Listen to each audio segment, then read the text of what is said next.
Hello, everyone. Welcome to today's show. And if you're joining for the first time, this is part of our the live interview series, the podcast series, for which we meet every Wednesday somewhere between 8 to 11 a.m. Eastern, depending upon the availability of the guest. And today we have a very special guest, and obviously we'll ask him to introduce himself. But before, some of the things from the logistics perspective is that we are going to have many guests in the pipeline. So make sure you guys tune into these episodes. If you have not checked the previous episodes, we have several of them available. So you might want to check them as well. On that note, Brian, I'm going to hand it over to you for the quick intro, if you want to introduce yourself. Yeah, thank you so much, Sam, and it's a real pleasure to be here. Can't wait to talk about tech trends with you. I'm Brian Jackson. I'm a Principal Research Director at Infotech Research Group, one of the world's fastest growing IT research firms. We're based in Toronto, Ontario, but have customers, not only all over North America, but the entire world. We've got an office in Australia. We've got European locations, and that's great for me because I get that global perspective in my research, not only through the survey we conduct for this tech trend study, right? We have our Future of IT survey that goes out around the world, but then in the interviews that I get to conduct too with leading experts in doing cutting edge things in fields right around the world. So that's me, and that's the sort of the background of the research that we do for the Tech Trends report. Okay, amazing. And before we get into your comments, Brian, if you're in the audience and joining for the first time, make sure you guys post your questions, comments, and if you can post your location right now if you're listening in. It's always good to get a gauge on where you're joining from. So Brian, overall, I guess looking at your community, and you have I believe a lot of CIOs that are part of the community, right? And my understanding is that, and you can probably tell us more in terms of what your community is composed of. But my understanding is that it's very CIO focused, and probably one of the leading brands, I guess, for CIOs. Other media companies, my understanding is that they sort of have the mixed. Even Gartner probably have, CFO, supply chain, CIO, pretty much everybody. But you guys are primarily focused on CIOs, and the surveys and the research that you are doing, it is primarily focused on CIOs, right? We primarily focus on CIOs and any other technology leader, right? These days in business, Yeah. Technology affects every decision maker. Yeah. So it's CIOs for certainly that our membership is composed of, and we want to help anybody that's sitting in that seat where they're looking at emerging technology, especially, right? I find that with what I do, I end up talking to CEOs. I talk to CTOs, right? And the whole executive suite. So yes, it's a lot of CIOs. My research is designed with them in mind, but these days that line is blurring a little bit more in terms of who's making the technology decisions, who's spending on technology, and where does it get applied in the enterprise. Well, it's getting applied to every functional area. Yeah, so definitely, and we want to set the stage a little bit so that people understand, about the context as well. Our community, Brian, as tend to be slightly more business focused. So we are talking about CFOs, the COOs, and also leans more towards, let's say, the manufacturing, distribution, just because those are the core ERP centric industries, as you know, from the business perspective.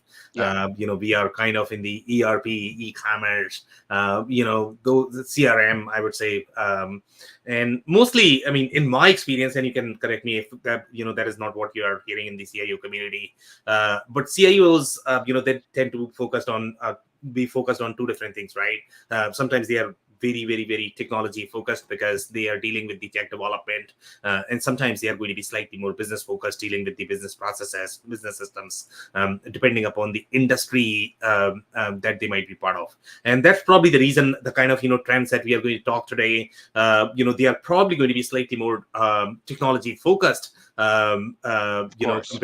compared to the real business focused. And sometimes, I mean, when you are going to hear, so I'm just telling the audience that when they are going to review these trends, the trends may look different. So you need to understand the context where it is coming from. But the technology is going to help in understanding, what to expect overall, and how you can make your decision. So this is going to be very helpful decision. So do you have any follow-up comments there, Brian, based on my commentary? Yeah, I like your perspective and making sure that we understand the context of which these trends are being presented. Yeah, And what we're always telling our members, right? At Infotech Research Group, of course, we serve the IT department primarily, as you point out, and that CIO group. But we're always telling them you have to be business aligned.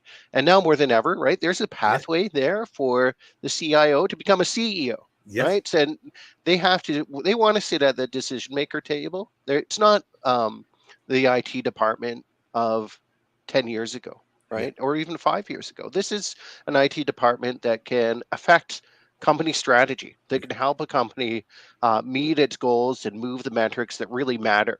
It's not just about the speeds and the feeds, right?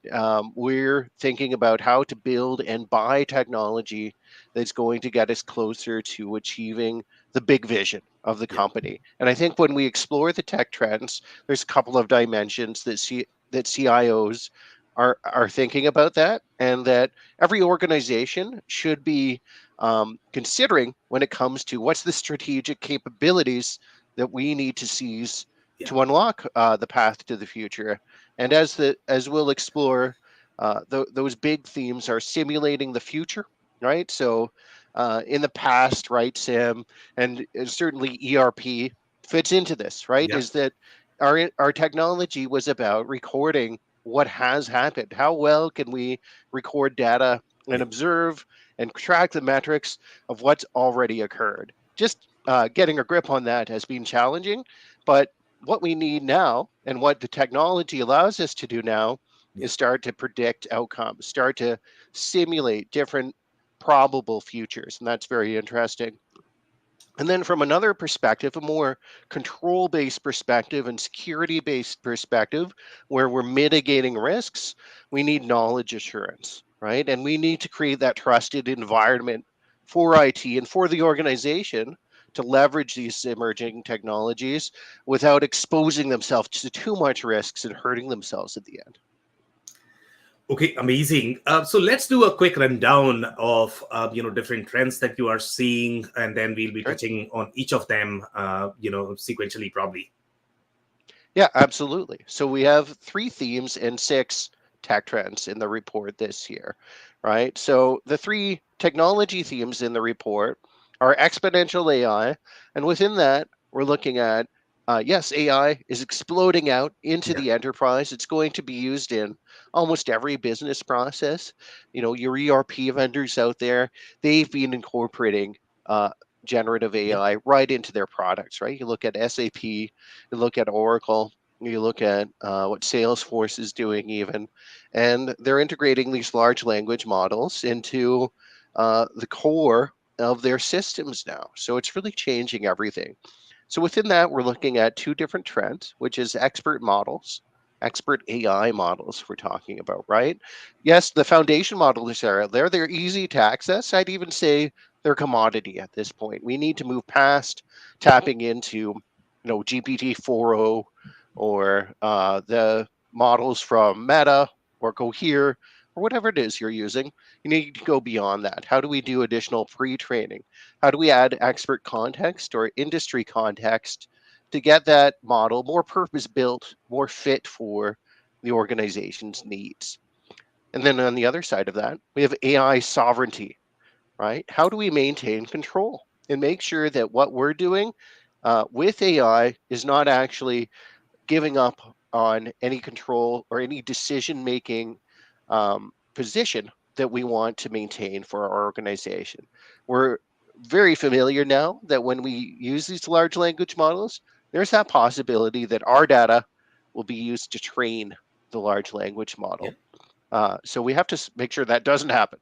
We have to also maintain control over the costs and over the quality of the performance, right? We want to control our performance standards and the service standards for the enterprise. So then we have pre-quantum foundations. Now you might say, what, quantum computing? You're talking about this already for 2025? And yeah, it's surprising, but there's a couple of things that we need to keep in mind. Yeah. Like, first of all, right, we have quantum advantage.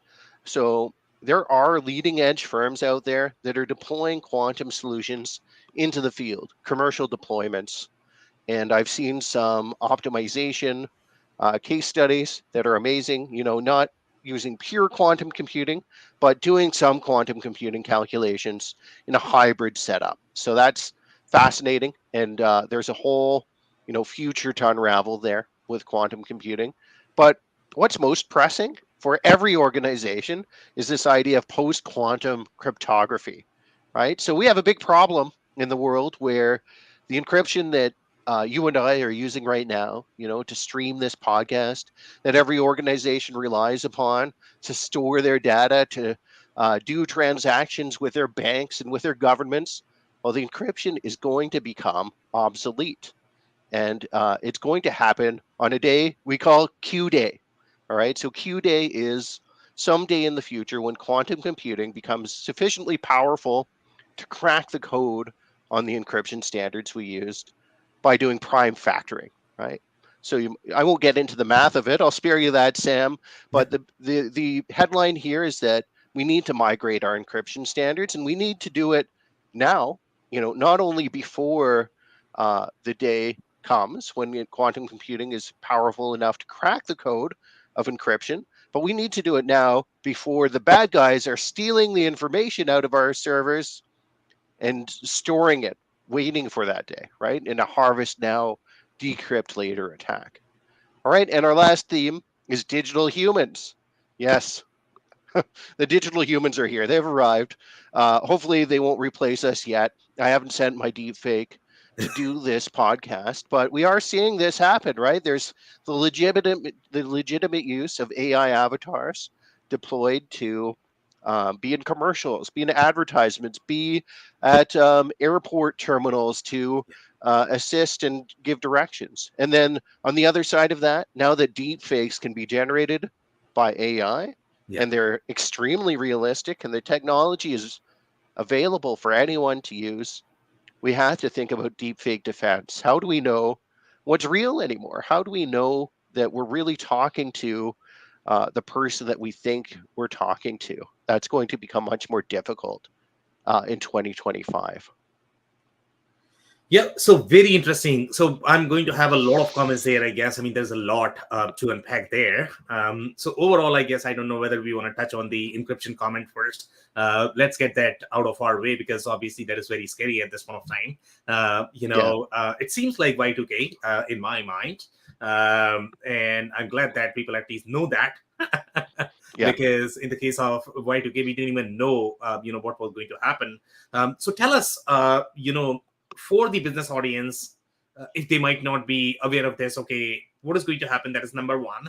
So I know that you did mention that the encryption or the math that we have behind the encryption is probably going to become obsolete.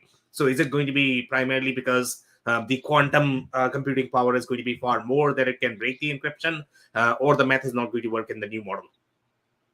Yeah, exactly. So the way that quantum computing works is that quantum computers are just better at certain types of calculations Yeah, than classical computers are today, right? And yeah, with qubits, they're fundamentally different than yeah, the bits that we use for our systems today, right? Not only can they be one or zero, but yeah, they can be some degree of both one and zero, every gradient in between there. All right. So that means that it's possible to basically calculate many different roots or branches of a problem simultaneously, right? And as a result, this type of computing will one day soon, right? In the future, we don't know when, but it will be able to do the math that we use to protect our data, right? So if you think about how encryption works, right, where most people are sort of familiar with this concept of public key, private key encryption. yeah, So there's the public key where whoever you're connecting with, the Google, the StreamYards, the Meta of the world, they have a public key. You have your own private key, and by combining those together, you're Yeah. able to create that encrypted tunnel for communication, right? But what makes that encryption work is that, and those keys they're able to be solved by quantum computing, basically through calculating every possible key that could be generated, right? So it won't be safe anymore, and it'll be trivial to unlock. So imagine operating without encryption today. It would just be unthinkable. We wouldn't be able to transact in this world. We wouldn't be able to do business, right? Nothing would be secure, and nobody would be able to trust doing anything digitally. So that's a world that we can't live in, and that's why we need to start preparing for this.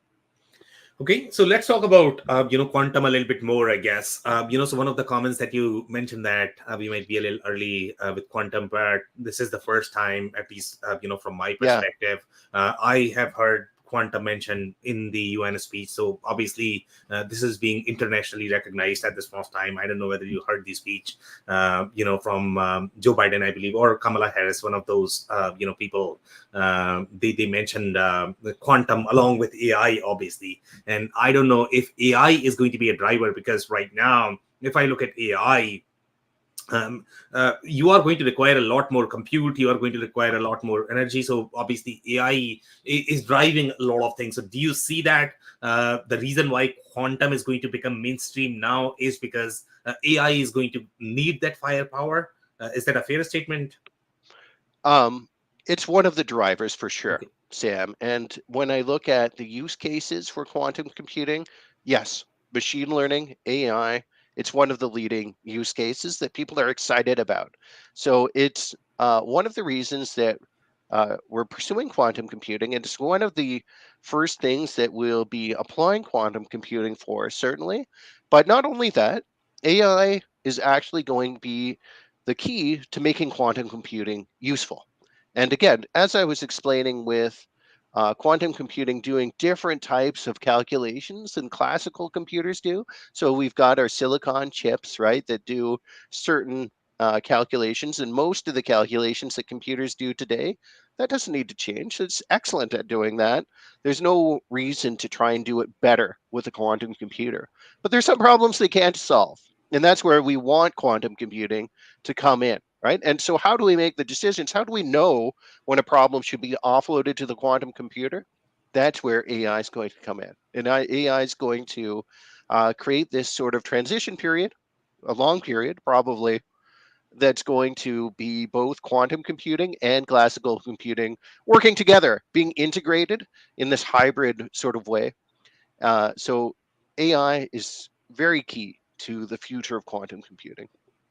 Okay, very interesting. So let's go back to exponential AI, I guess. So let's say Sure. if people might not be familiar with what that is and what that means, for the business right now. I mean, they are sort of getting the taste of AI. They kind of don't know, how to sort of consume that and how to generate the business value from it. Yes, there is Yeah. some, for the technology companies, maybe just because companies are investing at this point of time. And in my mind, I would call AI right now in more of the R&D phase. It's not the mainstream commercialization.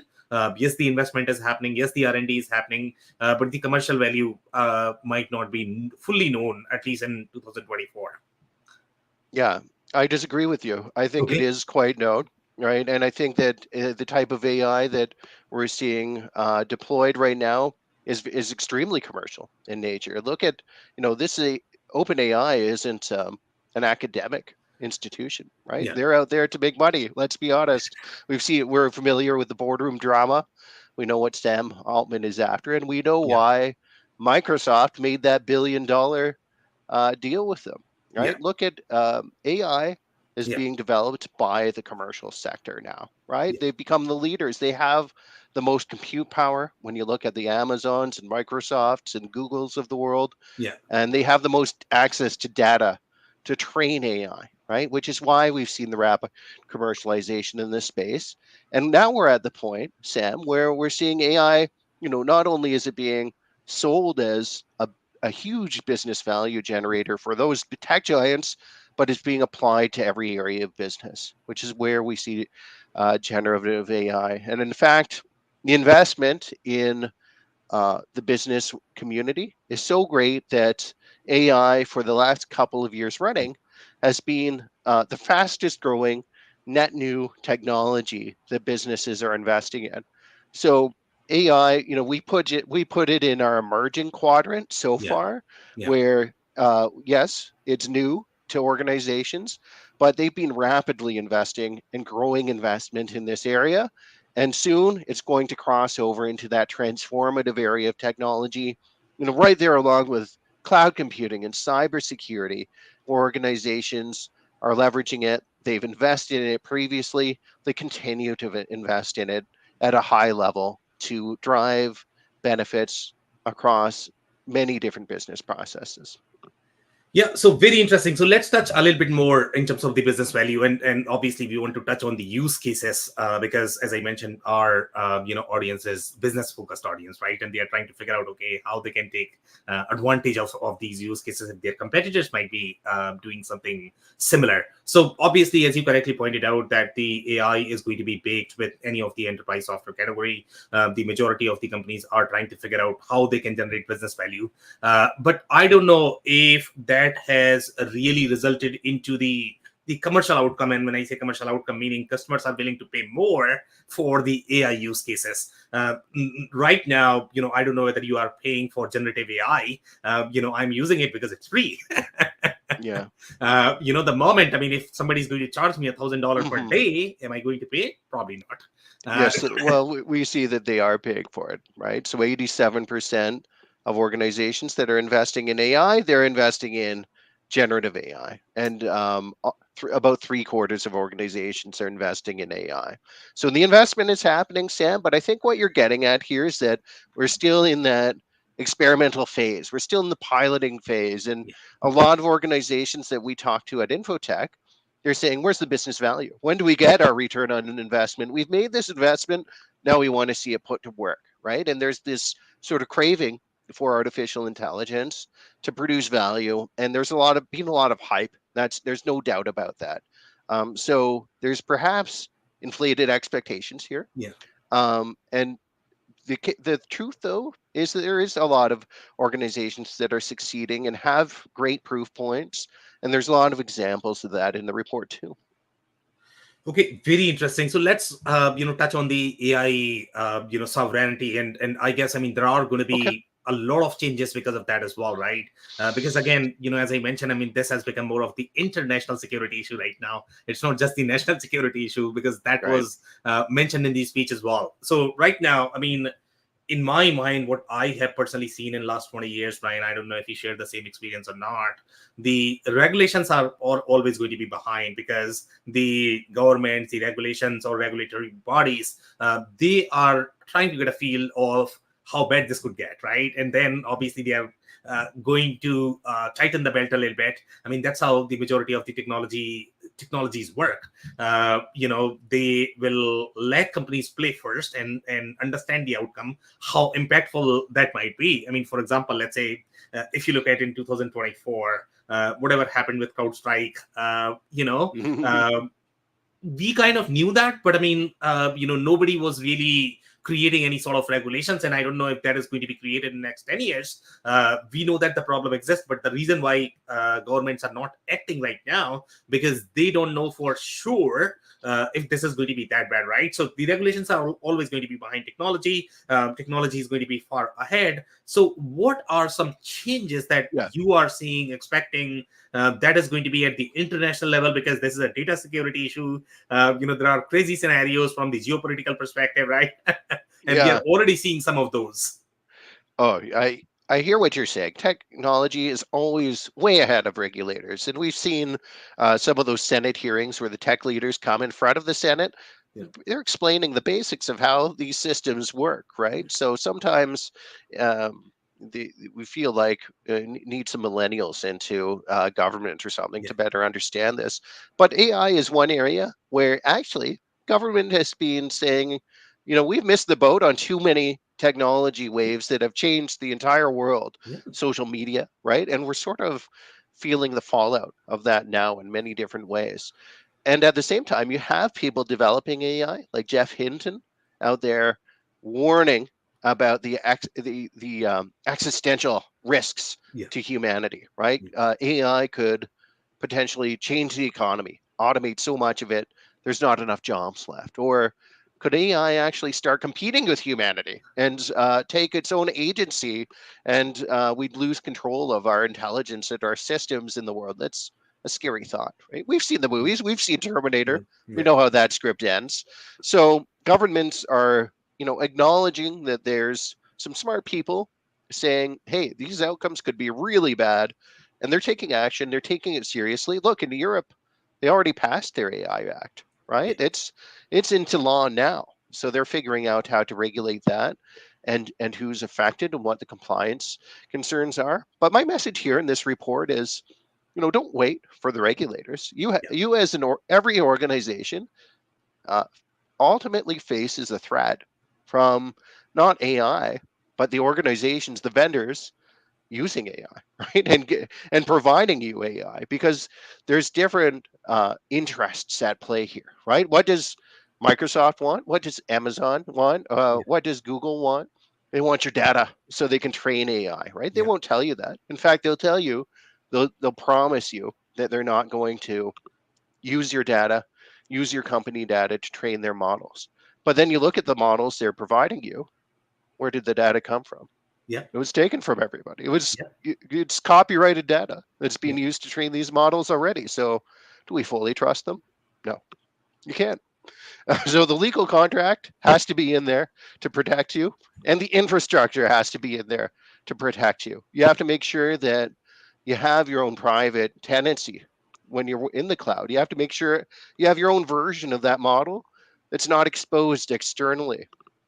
It needs to be encrypted all the way across, right? The data that goes in, the data in the model itself, the data that comes out, that all has to be protected. So it's a new world with different risks, and you have to make sure that your intellectual property stays confidential. Your sensitive data is protected. And it's not just that, right? It's the controls, it's the costs. All of these services, how are they provided? Through the cloud. How do you pay for them? Per token on an API basis. It basically means the more you use, the more you pay. So we're tying all these different systems into the they are going to cost pennies. It starts off as it looks cheap. It's pennies per transaction, Yeah. but suddenly you're running a million transactions a day, becomes expensive, right? We've learned this lesson from other cloud services. Let's make sure that we're cost controlling for AI, being smart about um, runaway, preventing runaway costs. Yeah, so very interesting. So, I have two different layers that I can unpack here in the comments that you mentioned. Number one, the probably the privacy one. Mm, It's a very interesting argument. If you look at the emotional argument that, okay, don't share your data. Obviously, I don't know whether that argument is coming because you don't want others to make money on your data. That could be one possibility, or are they really worried about the privacy? The other argument is more from the business perspective. In my mind, if you look, I look at ChatGPT or any other AI forces right now. I think the way search is happening is going to change, right? It's already changing. So let's say the way you are, let's say, looking for any sort of recommendations or services, obviously with AI, it's going to be slightly more tailored to your experience. So then you are probably going to move. Google is probably trying to figure out, okay, how much AI do they need to embed in their search workflows?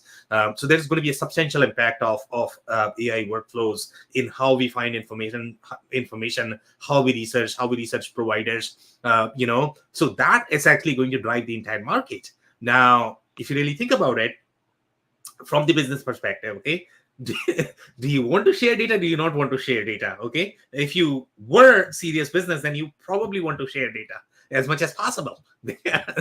That's how these algorithms are going to know about your company and about you, and you want to make sure that that is shared. But then the other argument is there that you don't want to share. So where would you put yourself, yeah. I guess, in This this is great. argument? You're thinking like a CIO now, right? You're talking about identity access management, you're talking about access controls, and this is the crux of the problem. We want to share our data, but not share it with certain people, right? So there's confidential data in our organizations, right? So there's data that we all, not only do we not want to share externally, but there's only certain people within the organization that we want to share that data with, right? Let's think about the most extreme case. I think that's helpful here. Imagine you were defense department, right? You're inside the government and you want to leverage AI. Are you going to be happy just getting a tenancy on Microsoft's cloud and uploading all your classified data into that environment?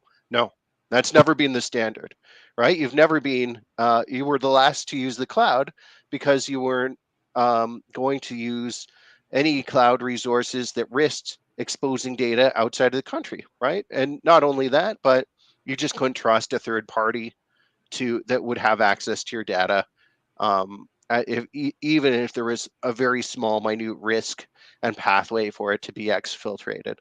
So, the problem that we're facing is that, of course, we want data to be shared and we want it to enable knowledge creation across our company and Yeah. by different employees, and sometimes externally, right? There's data that we do want out there in the world about our companies, of course, for marketing purposes, for shared research purposes, even for shared development purposes in an industry. But we want to be in control of that. We want to make sure that our company secrets stay company secrets. Okay, so very interesting. So I don't know, Amisi, at this point of time, are you seeing that AI models are also trying to use the confidential data? I mean, there could always be an argument related to copyrighted data, but for the most part, I think the models that are trying to use the information that is probably in the public domain. Obviously, there could be argument that, okay, that is my copyrighted article or video or the podcast that I've published, and they should not be using it. I should be getting the licensing fee, I guess, as part of that. There are arguments, but for the most part, I guess my understanding is that AI models are only using the public data, and in that people have problems because they want to block that as well. It's almost like, I mean, see, in the Google days, I don't know if people would block search engines, and I don't know if that was the trend. I mean, I don't remember. Maybe you remember. You were probably surveying CIOs at that time. Did we have a wave at that time as well that, okay, I have my website, I don't want Google to crawl? Yeah, Did that happen by any chance? Do you know, during those sometimes days? it does. Yes, and that's why we have robots.txt, right? That file on your Yeah. website that gives web crawlers instructions on whether they can look at your information or not. So that was a concern with Google, but with AI, it's like an exponentially magnified concern, right? Because Google can point to where the data resides on the internet. What is the address of it, right? It can surface it for others, but Yeah. AI steals it, right? It takes it and it incorporates it into an answer engine that doesn't need to go back to the address. It puts it into a model without attribution, without a way for the user to go back, and we're losing our digital storefronts, right? So you look at the impacts across media, right? The whole business model is Yeah. we get people to come to our website and we serve them ads. Well, you can't serve ads, right? If they're not coming to our website, because now they're getting the answers provided to them right in the search engines, right? So Google, Microsoft, the two major search engines, and really Google, which is serving 80% of the search market. They have AI answers now, and if a search that would have taken you to the New York Times before is now just providing you the answer right on Google because it's been taken that New York Times data and trained on it. Well, that's a problem for the New York Times, right? It can't serve you ad, it can't make money, it can't attract subscribers, right? Doesn't get the chance to meet and control its customer relationship. And that's why the New York Times is suing OpenAI, right? Because they say, hey, we never gave you permission to take our data. In fact, some of it was behind a paywall.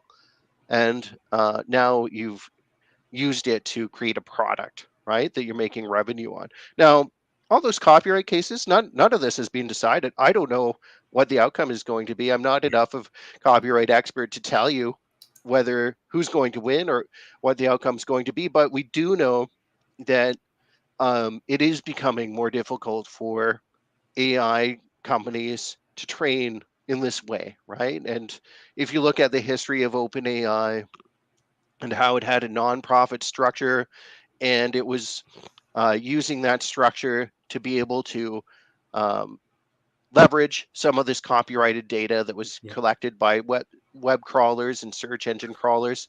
It's complicated. It gets Yeah. messy fast. I think we have to stay focused on for organizations is to recognize that when your employees go to ChatGPT, the free version, and they type in data, that data is used to train the model, right?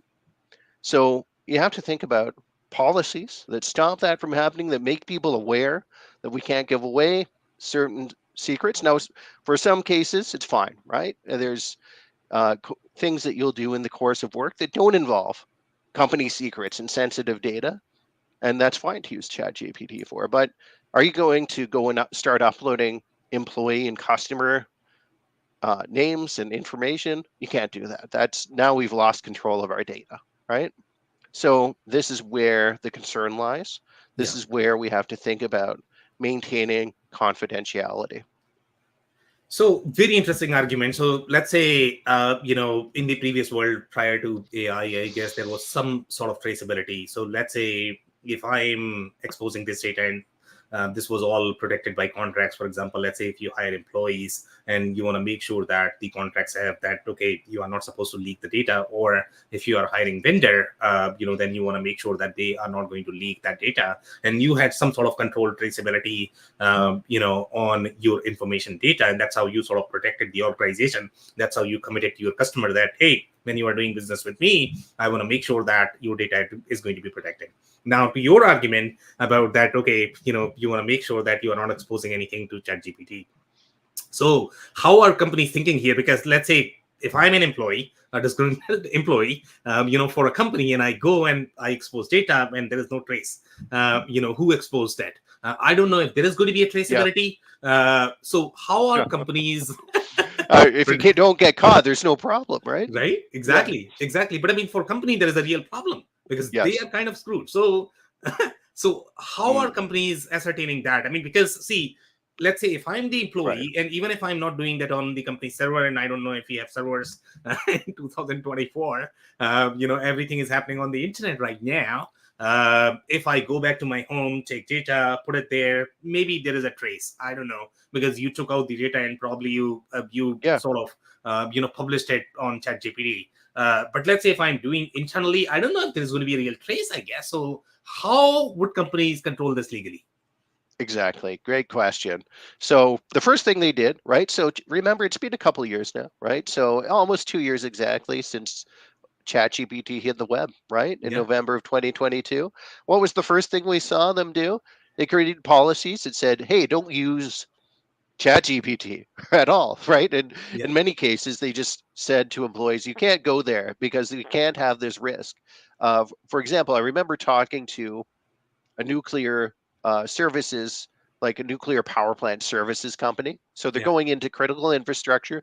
They've got secret schematics about nuclear power plants, stuff that you can't just have leak into the world, right? And yeah, the first thing they did when ChatGPT came out is they had a policy not only in terms of telling employees you can't go to ChatGPT and use it, but they used a firewall type of web filtering solution to ban that from employee devices, right? So all corporate devices could not go to use those services. yeah, All right. So the first thing that happened is we all reacted with policy, but then there was what came after, right? So first we took control, or CIOs took control and put the policy in place. And the next thing they did is they found a way to create that trusted environment. If they found a way to enable the organization with the capability they wanted, which is what ChatGPT showed us. It showed us the power of the large language models to help us solve problems, to help us summarize text, to find answers in huge swaths of information,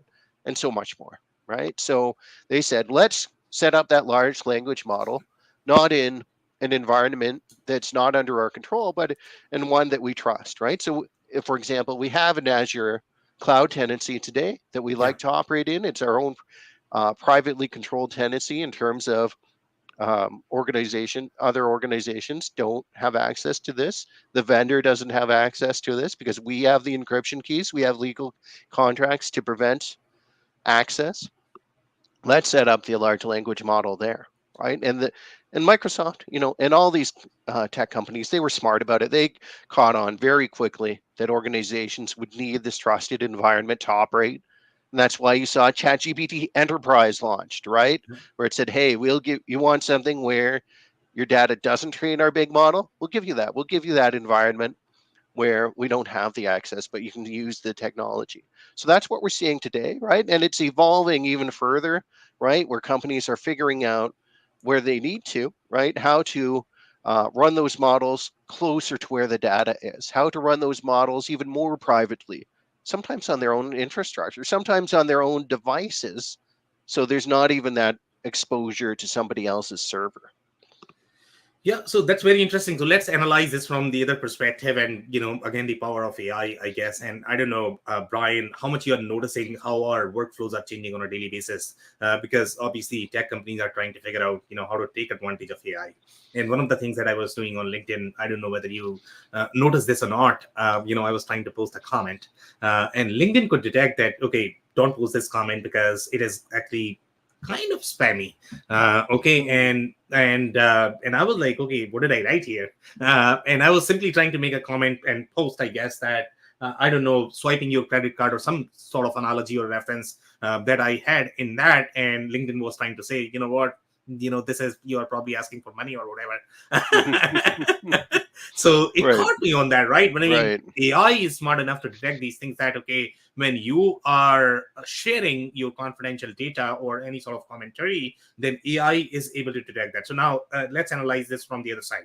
So, for example, obviously, OpenAI, the generic models are going to have some sort of controlled workflows where they are going to have these some sort of regulations built, but they are not going to know. For example, let's say to your example about defense or the confidential data. That okay, if a company has confidential data, employee numbers, credit cards, some things might be known, but everything is not going to be known publicly. So they are going to have their own sort of regulations. So do you foresee some sort of GRC kind of model, coming up for these private models, that okay, enterprises, Walmart, financial organizations, yes, you want to capitalize on the capabilities of ChatGPT, but you want to have these rules configured for your environment so that your employees can be prompted whenever they are going to be sharing. Would that be a possibility in your mind? What Yeah. do you see? Yeah, exactly, Sam. I agree. That's the direction it's going in. And what we talk a lot about to our clients is the AI governance model that you need to put in place for your organization, right? So I've been talking about setting up that trusted environment Yeah. so far so we can harness these capabilities, but then you have to think about um, the fallout of using the capabilities too, right? And are we using AI ethically? What are the outcomes for our customers? What are the risks that we're creating? In terms of privacy, in terms of bias and human ethics. So that all has to be considered. And there's a best practice is it's under development right now in terms of AI governance. And I think that's what organizations are trying to determine right now. The legislation that's out there, it helps, right? Because you can look at it and you can say, what have they considered? What have they thought about through the legal process of protecting a society, protecting a country, and what are the implications for us as a company, as an organization that has employees to protect, that has customers to protect and treat fairly. Uh, so that's a great guidepost, and the organizations have been looking at that. And there's certain things that we already know we have to do. We need um, a multifaceted um, assembly of a committee of different executives to be responsible for AI. It can't just be up to the CIO. You can't have one person that's going to be accountable for it all. Yeah. You need multiple leaders to take ownership and make decisions about how AI is deployed. And from there, it's about the transparency of when we use AI and how we use it. It's about monitoring the outcomes after the fact. Has there been bias? Has there been harm caused by the application of AI? And there's the explainability of it all, right?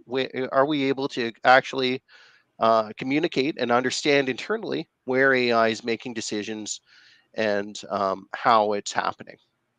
Okay, so very interesting. So some of the trends that we are noticing in our space is that some of the legacy trends, and they were very hot at one point of time, but then it was like, okay, maybe they are not there and they don't have the same commercial potential that we were thinking.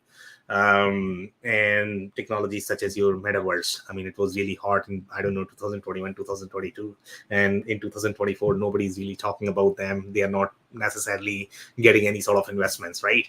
But with the AI, things are changing a little bit. I mean, now I can see some more potential there, some more newer use cases. So those technologies are sort of coming back, and they are showing different level of potential. So now let's talk about AI traceability. Do you see that technologies such as blockchain might come back, meaning with a lot more potential than we originally thought, because obviously there are going to be national security issues, international security issues, and I don't know which technology is going to help us, trace the signature, especially when you talk about deepfakes. I don't know if they are going to get social security numbers. Yeah, But right. you need Yeah, some sort of identification or right. signature, right, to be able to trace them. So do you think that Yeah. maybe blockchain could be a solution for that? Yeah, a social security number, social deepfake number, maybe for every deepfake that's created. That's a good They are idea. not going to get benefits, okay? Yeah, No yeah. Well, benefit to them. what if they pay taxes? Then they might deserve it. But this you bring up the exactly where blockchain might play a role in helping us determine when we're encountering a deepfake or not. Right. Yeah, So this is one of the examples in the Tech Trends report. I'll point to a website called swear.com. Right. There's a business out there that wants to play a role in verification of where did video come from? Where did content come from? Right. And yeah, you think about when you're looking at a deep fake, right? Or you're just looking at anything online and you're trying to figure out these days, is this misinformation? Right? Can I trust this? Where did this come from? And a lot of the question is often about who created it, right? And yeah, what's their motivation? What's their intent? If I know after I watch something or see a post on social media who it originated from, I yeah, can go a long way to figuring out how I should interpret that information. Now, that's often not the case today. When you see information, there's no way to really trace its provenance, right? Somebody might say this came from Sam originally, but how do I really know, right? yeah, And especially if somebody's got a deepfake video that looks like I might be fooled, right? If they're trying to imitate you. So, what is possible with blockchain is we'd create some sort of ecosystem yeah, and foundation where everything that gets created is tracked, right? And there's that provenance. So it would have to be logged into the blockchain, right? So a block is created. You create a video, you upload it to a social media network, say, that's recorded, right? And then it goes over to me and I take it and maybe I'm editing it, right? And that would be logged into the blockchain and it would be logged. How did Brian change this? Did he add new images? Did he add 50% new content to this? Did he add 25% new content? Right. So that information would be there. So that gets passed along in my post, right? So we could add metadata, right? yeah, So the information behind the information that's on top, and yeah, users could use that as a tool to help them in their judgments. And companies like media companies yeah, could use that as well to determine how much can we trust this information. But that's obviously a big system to set up, and we're sort of dependent on the media distribution organizations, the social media networks, yeah, to start using these tools. If that's the route that we want to go, which is why blockchain and setting up an environment like that, it's not going to be the full answer, right? It might be part of the answer. We might see some environment set up like that to ensure confidential information. For example, the White House yeah, says it's going to start cryptographically signing all of its communications yeah, so that if Joe Biden, the president, comes out and puts out a video or a statement, that it came from the White House. You can verify that at least. It's not a deep fake. So that's helpful. but it's only one solution among many that we'll need to ensure that we can trust information in the future.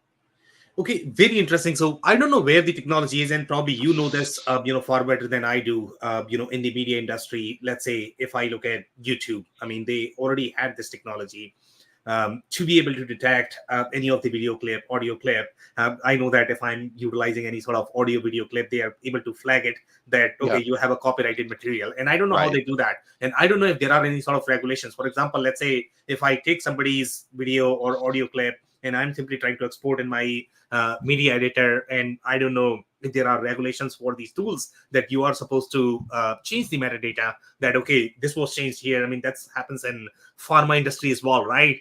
Anytime anybody who's going to touch your what is that, the bottle of medicine, right, that you have, they have to sort of provide the audit log or whatever.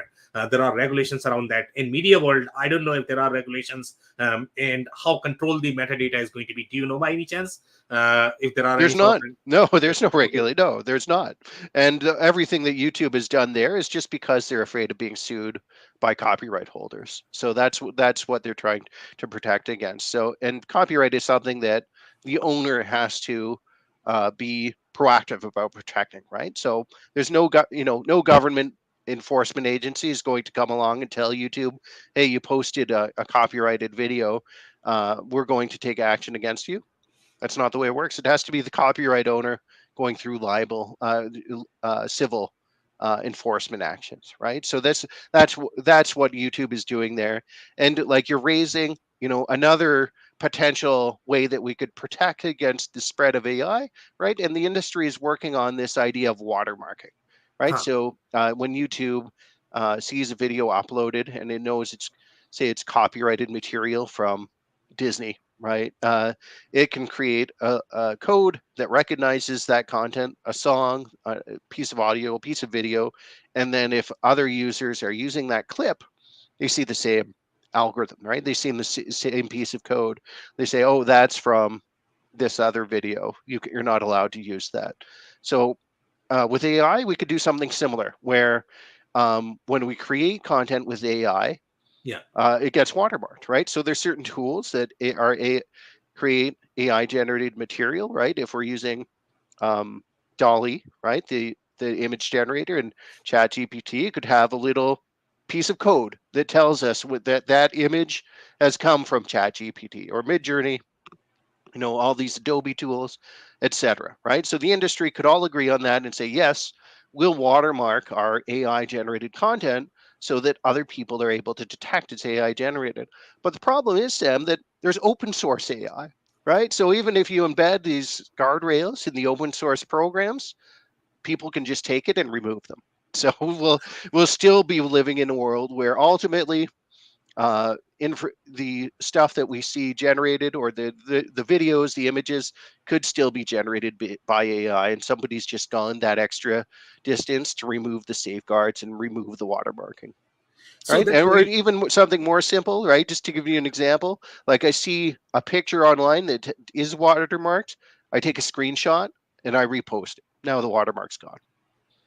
So that's very interesting argument about the open source. Okay, so let's talk a little bit more about that. So are you suggesting that the open source cannot be trusted as much because you cannot enforce the regulations, because you don't have companies behind that, so nobody's really signing the contract, nobody has legal liability, and that's why they can Yeah. do whatever they want? Is that the reason? And Yep. is that going to be applicable for any of the open source software that we are using, that hey, I'm working for free, you are not allowed to sue me?